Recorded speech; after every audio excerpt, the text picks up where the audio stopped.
Nouvelle semaine, mesdames et messieurs, bonsoir et merci de nous choisir pour vous informer. Découvrez à présent l'essentiel de l'actualité, c'est les sommaires.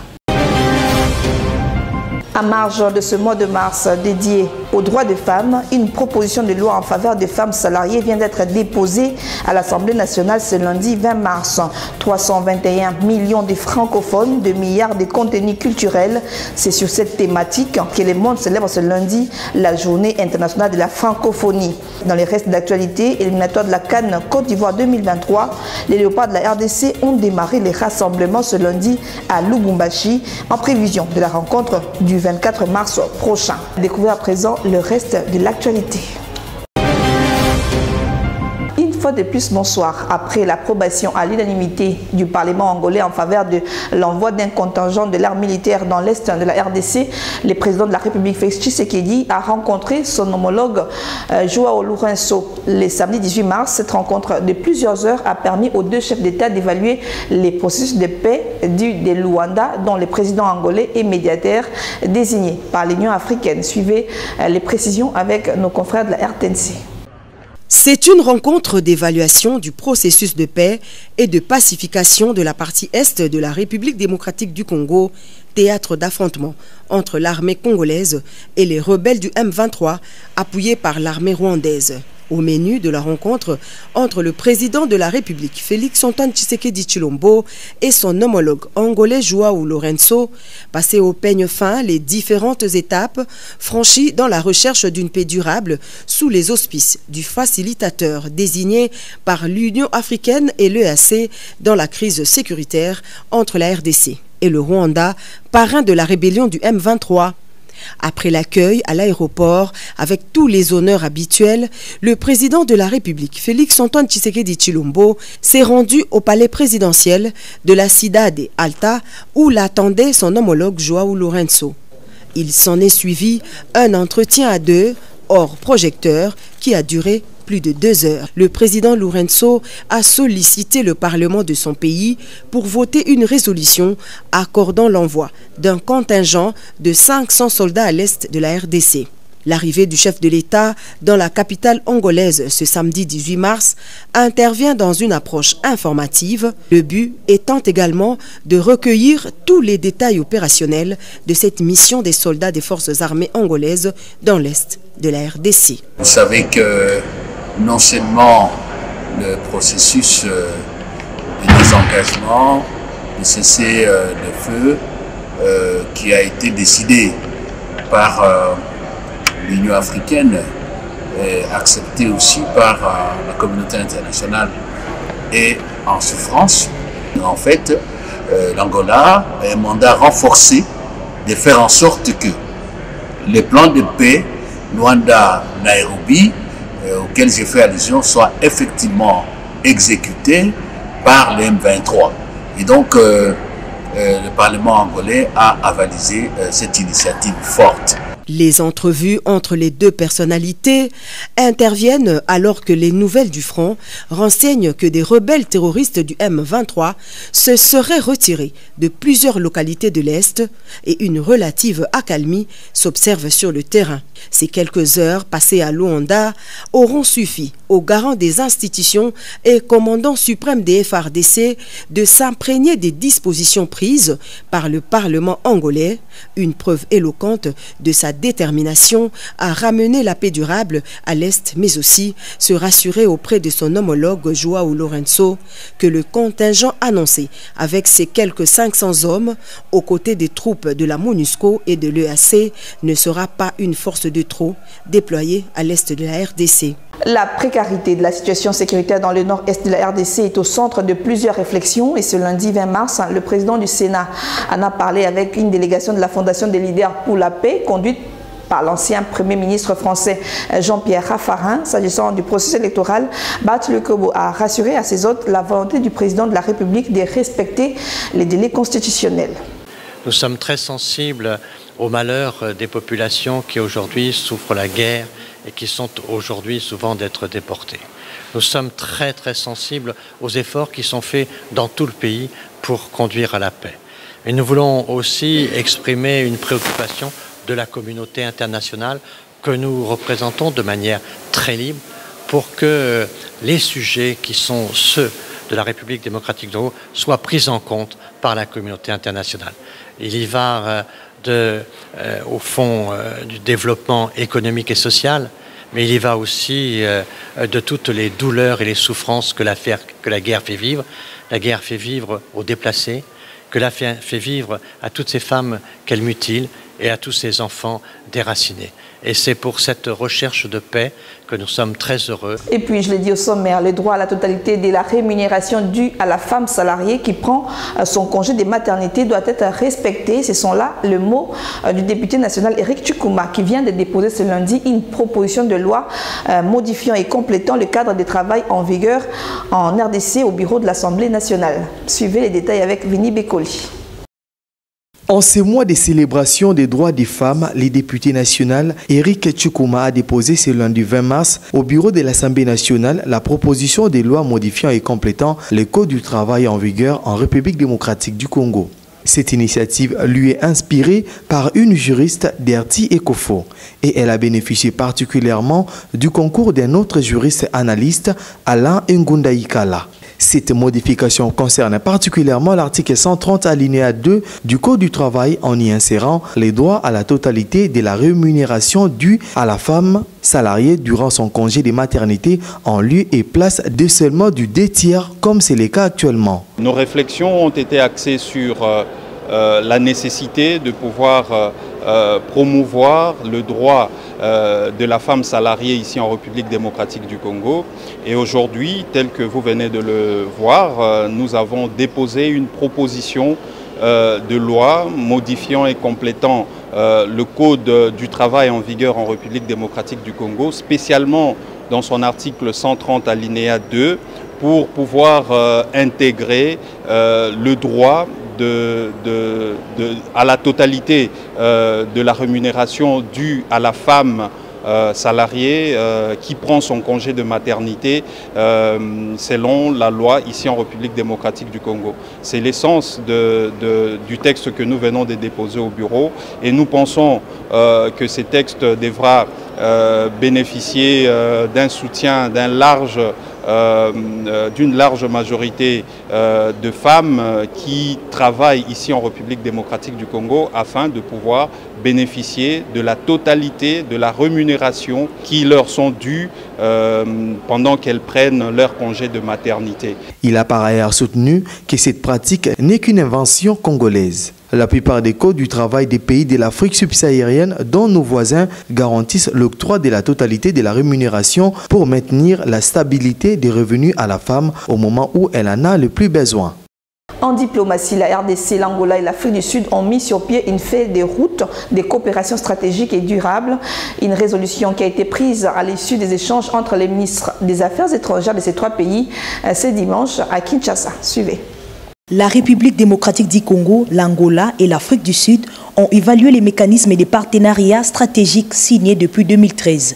Une réunion tripartite qui a permis aux trois ministres des Affaires étrangères de mettre en place une équipe technique et une feuille de route pour approfondir ces partenariats. Le chef de la diplomatie congolaise a saisi cette occasion pour remercier l'Angola et l'Afrique du Sud pour l'engagement manifesté à développer des partenariats solides et durables. Cette rencontre de Kinshasa, a-t-il souligné, tombe au bon moment et témoigne de la fraternité qui règne entre les trois pays. Des rapports seront faits aux chefs de l'État respectifs par le ministre des Affaires étrangères correspondant afin que la diplomatie régionale regarde dans la même direction et travaille pour le même objectif stratégique. Mis en place depuis août 2013, suite à une suggestion de l'Angola, le mécanisme devra être évalué pour l'adopter aux circonstances actuelles, estiment des observateurs. Et puis en sécurité, sachez que le ministre de la Défense nationale a poursuivi sa tournée d'inspection après Bukavu, Uvira et Goma. Gilbert Kabanda est à Bunia depuis ce week-end où il a tenu une séance d'évaluation avec les gouverneurs militaires entourés des officiers supérieurs et généraux engagés dans les opérations dans cette partie du pays en proie à la violence. Détails et précisions dans ce compte rendu. Après Goma, Uvira et Bukavu, les ministres de la Défense nationale et anciens combattants est à Bunia, où il a tenu une séance de travail avec les gouverneurs militaires Luboya Kashamadjoni, qui étaient entourés des officiers supérieurs et généraux des FARDC, tous engagés dans les opérations. Lors de cette rencontre, Gilbert Kabanda a passé en revue l'évolution de toutes les opérations militaires afin d'y apporter des correctifs. tant que ministre de la Défense nationale, j'ai besoin de temps en temps de descendre sur le terrain pour voir comment les opérations se passent dans les provinces en état de siège notamment, mais aussi au Sud Kivu. Je suis donc venu recueillir les éléments des opérations qui me permettent, dans le cas de besoin, de corriger ce qu'il y a à corriger.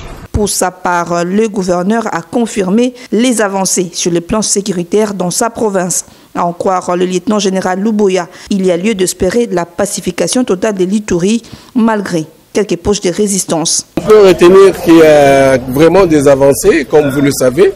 Nous étions arrivés ici, il y avait des pans de territoire, notamment dans le Irumu et même vers Magui où il n'y avait pas de population. Ces populations sont rentrées.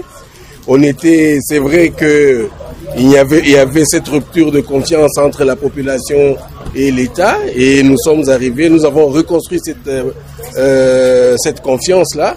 Maintenant, il y a évidemment des manipulations ici et là, où nous avons des groupes armés entre eux qui s'attaquent et qui font des représailles et ainsi de suite.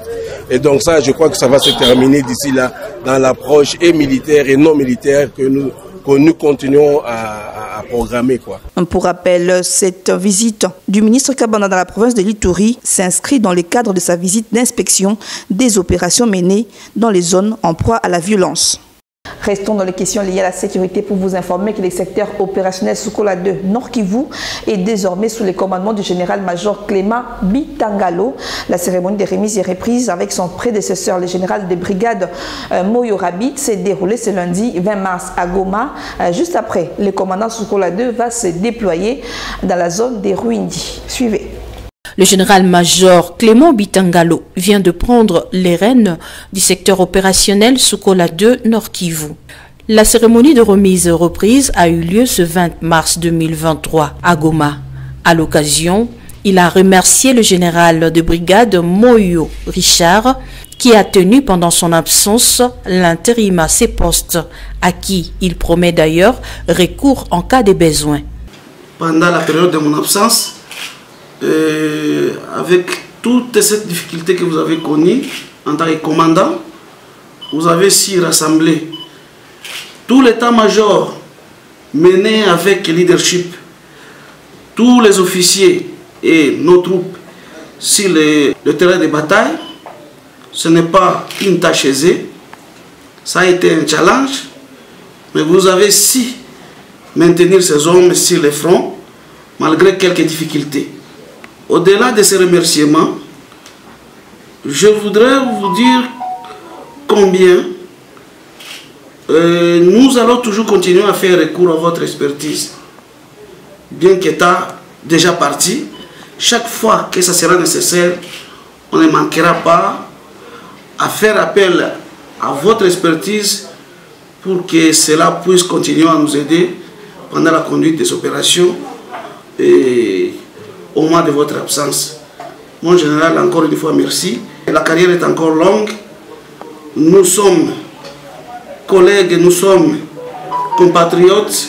Nous travaillons sous le drapeau, ça fait longtemps, ensemble. Et donc, nous continuerons à travailler ensemble tant que l'État le voudra. Téné, le général-major Clément Bitangalo Boulimé est secondé par le général de brigade Alain Koulou Ilunga. Il va se déployer très bientôt dans la zone de la Ruindi. En santé, ouverture d'un atelier sur la finalisation des négociations sur les avantages sociaux et programmation des actions à mener en 2023. Des travaux qui réunissent la commission interministérielle du gouvernement représentée par les ministres de la Santé, de la fonction publique et du budget. Et à eux s'ajoutent les banques syndicales du secteur de la santé, telles que les SINAMED et bien d'autres. Un atelier lancé ce 19 mars par le ministre Jean-Jacques Bungani. Et ces travaux s'inscrivent dans le cadre des négociations des Bibois. Suivez. Lancement officiel du 3e round des négociations entre la commission interministérielle du gouvernement et les bancs syndicats du secteur de la santé sur les avantages sociaux des médecins, infirmiers et pro-santé. Constitués en commission interministérielle, les banques gouvernementales est représenté dans ces assises par les ministres de la Santé publique, Dr Jean-Jacques Mbungani, les vice-premiers ministres en charge de la fonction publique, Jean-Pierre Liao, ainsi que les ministres d'État en charge du budget, Aimé Boji. Les principaux syndicats tels que Sinamed, Silimed, Simeco ainsi que les blocs des médecins publics non primés prennent part à ces négociations qui vont durer pendant 3 jours à Bibois dans les quartiers périphériques de la capitale. Dans son mot d'ouverture de ces assises, le ministre de la Santé publique, le docteur Jean-Jacques Mbungani, a souligné que les négociations de ces jours interviennent dans un contexte historique particulier marqué par la guerre injuste imposée au pays dans sa partie Est. Les négociations de ce jour interviennent dans un contexte historique particulièrement marqué par la guerre injuste nous imposée à l'Est de notre pays et le secteur de la santé paye le lourd tribut au travers des assassinats en série de son personnel et des destructions de plusieurs infrastructures sanitaires. Notre pays a plusieurs défis à relever aujourd'hui et qui exigent de nous tous moins de discours mais plus d'actions concrètes. C'est ici l'occasion de réitérer la volonté du gouvernement de la République menée de main de maître par le Premier ministre, son Excellence Samba Lukonde Kyenge, conformément aux instructions du chef de l'État d'apporter des solutions aux questions qui perturbent le bon fonctionnement du secteur de la santé. Quelques bons syndicales se sont exprimés en ces termes. Il faut dire que l'ouverture de l'atelier de Bibois 3 tombe à un moment crucial, c'est-à-dire à la veille de la mise en exécution du budget 2023. Un budget qui est en pleine croissance, près de 16 milliards de dollars américains. Donc, le personnel de santé en général, les médecins en particulier, attendent beaucoup du gouvernement de la République dans la mise en application des engagements. Et ces engagements, tout le monde le sait, il s'agit de la réactivation des indemnités de transport et de logement, bien sûr aussi de l'alignement des médecins. Ces bancs syndicales représentés ici sont invités à la construction d'un compromis raisonnable en tenant compte de tous les efforts fournis par le gouvernement sous la houlette du Premier ministre Jean-Michel Sama Lukonde pour répondre aux différentes attentes du secteur de la santé et d'ailleurs. En éducation, rendre la gratuité de l'enseignement primaire effective dans toutes les écoles consulaires de la RDC en dehors du pays. Cela justifie le déploiement des délégués du ministère de l'EPST dans différentes missions diplomatiques sur instruction du ministre des tutelles Tony Mwaba. Ces missionnaires ont pour mission de se rendre compte de cette obligation constitutionnelle. Les pays concernés par ces démarches sont l'Angola, le Burundi, la Tanzanie et bien d'autres. Détails et précisions avec Karine Yemangolo. Sur instruction du ministre de l'Enseignement primaire, secondaire et technique, suivant la vision du président de la République, chef de l'État, Tony Mwaba vient de déployer des missionnaires dans différentes missions diplomatiques pour se rendre compte de cette obligation constitutionnelle qui rend l'enseignement primaire gratuit dans les établissements scolaires publics. Il n'y fallait pas que cette disposition constitutionnelle reste d'application au pays. Le ministre de l'EPST l'a étendue non seulement sur toute l'étendue de la RDC, mais aussi dans tous les pays qui organisent les écoles consulaires obéissant au programme du pays. Après l'Angola, où Pascal Mouteba, coordonnateur de la cellule des experts, venait de conduire une mission en compagnie de cadres de la DINACOPé, c'est le tour de l'ambassade de la République démocratique du Congo qui a reçu les délégués du ministre Tony Mwaba pour non seulement s'enquérir de l'application de cette mesure, mais aussi donner des instructions de la haute hiérarchie qui ne devront souffrir quant à leur mise en pratique. Après les Burundi, la même mission se rendra en Tanzanie, Guinée, Conakry, Sénégal, Cameroun, Burkina Faso, bref, dans tous les pays où sont organisées les écoles consulaires. Et puis processus électoral dans ce journal, identification et enrôlement des Congolais vivant à l'étranger et particulièrement en France et en Belgique. Le président de la Commission électorale nationale indépendante a dirigé le week-end dernier à Paris une séance de travail avec le membre du centre d'inscription de ce pays situé dans les enceintes des ambassades de la RDC. Occasion pour Denis Kadima d'évaluer les déroulements de ce processus. Pour évaluer le déroulement du processus d'identification et d'enrôlement des Congolais résidant en France et Belgique, le président de la Commission électorale nationale indépendante a dirigé une séance de travail, premièrement avec le membre du centre d'inscription situé dans l'enceinte de l'ambassade de la RDC en France. À l'issue de cette séance, Denis Kadima a expliqué à la presse les 5 critères de choix de pays pilotes et les pourquoi du taux faible du nombre des requérants à l'étranger. Oui, nous avions des critères. Parmi les critères, il fallait d'abord voir, identifier les pays des grandes concentrations de Congolais. Ça, c'est un critère, donc une grande concentration des Congolais, mais aussi des pays où l'état civil est fiable.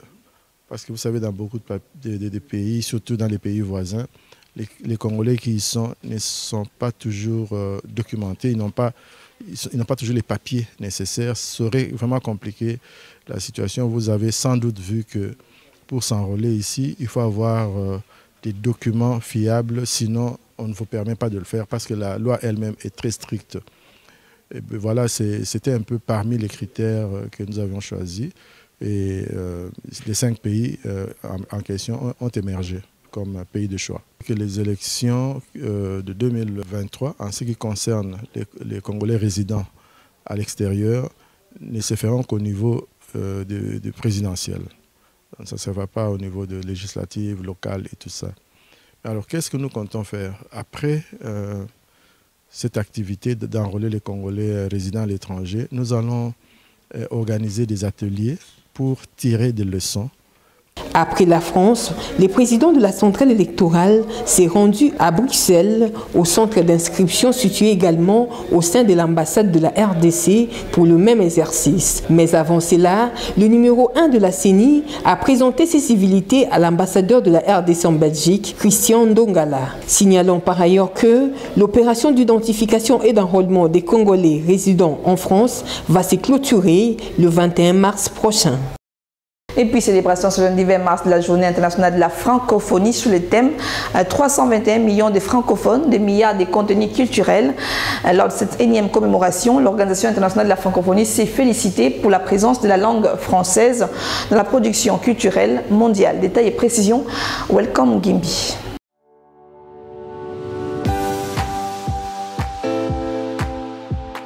Classé 5e au niveau mondial partant du nombre de ses locuteurs, après l'anglais, le mandarin, l'hindi et l'espagnol, le français est la seule langue avec l'anglais à être présente sur les 5 continents du globe. Chaque année, à la date du 20 mars, la Journée internationale de la francophonie est célébrée dans le monde entier, dans les pays francophones, mais aussi dans ceux où la langue française est moins répandue.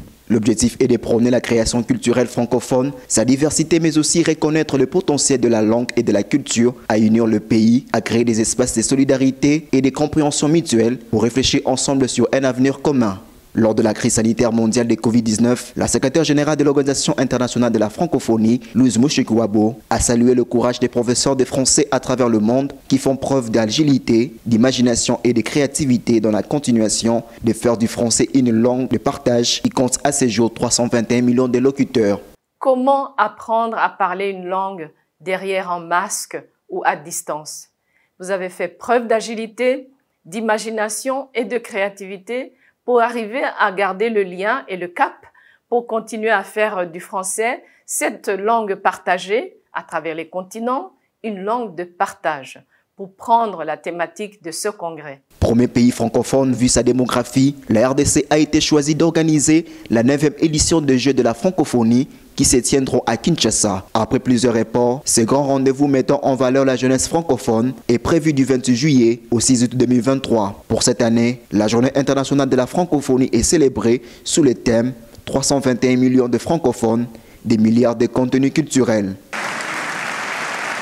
Parlons sport dans ce journal, début du rassemblement pour les hommes de Sébastien Desabré à Lubumbashi, dans les Hauts-Katanga, et ce, en prévision de la 3e journée des éliminatoires de la CAN Côte d'Ivoire 2023 qui va opposer les léopards de la RDC au Morabit de la Mauritanie le 24 mars prochain au stade tout-puissant Mazembe. C'est ce lundi 20 mars que près d'une vingtaine de léopards ont rejoint l'équipe, parmi eux Silas Katompa, Gaëtan Lora ou encore William Balé et Aldo Kaloulou. Détails et précisions avec Léopatrie Loukou. En marge de la Manche-Allée prévue ce 24 mars à Lubumbashi au stade TP Mazembe face au Mourabitoun de la Mauritanie, match comptant pour la 3e journée des éliminatoires de la Coupe d'Afrique Côte d'Ivoire 2023, plus d'une dizaine de poulains de Sébastien Desabré ont déposé leurs valises à Lubumbashi, dont certains sont arrivés dimanche à l'instar de Dieu Merci Mokoko Amalé et Arsène Zola. Et c'est lundi Jackson Mouleka, Silas Katompa, William Balikwisha, Aldo Kaloulou, Gaëtan Lora, Glody Lilepo, Merveille Bopé, Jordan Ikoko, Samuel Mutusami, Arthur Maswaku et Aaron Chibola ont foulé leurs pieds sur le sol louchois. D'autres sont attendus dans les heures qui suivent. Signalons que 29 joueurs congolais ont été retenus par Sébastien Desabre pour la double confrontation contre la Mauritanie les 24 et les 28 mars prochains. Et la République démocratique du Congo devra mouiller les maillots lors de la 3e et 4e journée pour espérer un repositionnement dans ces groupes où jusqu'ici il compte 0 points face à 6 homologues de la Mauritanie, du Gabon et du Soudan qui ont chacun 4 points. Et cette page sportive vient ainsi clôturer ce journal, mais avant de nous quitter, les rappels des titres. À marge de ce mois de mars dédié aux droits des femmes, une proposition de loi en faveur des femmes salariées vient d'être déposée à l'Assemblée nationale ce lundi 20 mars. 321 millions de francophones, 2 milliards de contenus culturels. C'est sur cette thématique que le monde célèbre ce lundi la journée internationale de la francophonie. Dans les restes d'actualité, éliminatoire de la CAN Côte d'Ivoire 2023, les léopards de la RDC ont démarré les rassemblements ce lundi à Lubumbashi en prévision de la rencontre du 24 mars prochain. Mesdames et messieurs, cette session d'information est complètement finie. Merci à vous de l'avoir suivi. Merci à toute l'équipe de rédaction de Saint-BDJ. Quant à moi, je vous dis au revoir et je vous retrouve très bientôt avec le même plaisir de vous informer. Au revoir.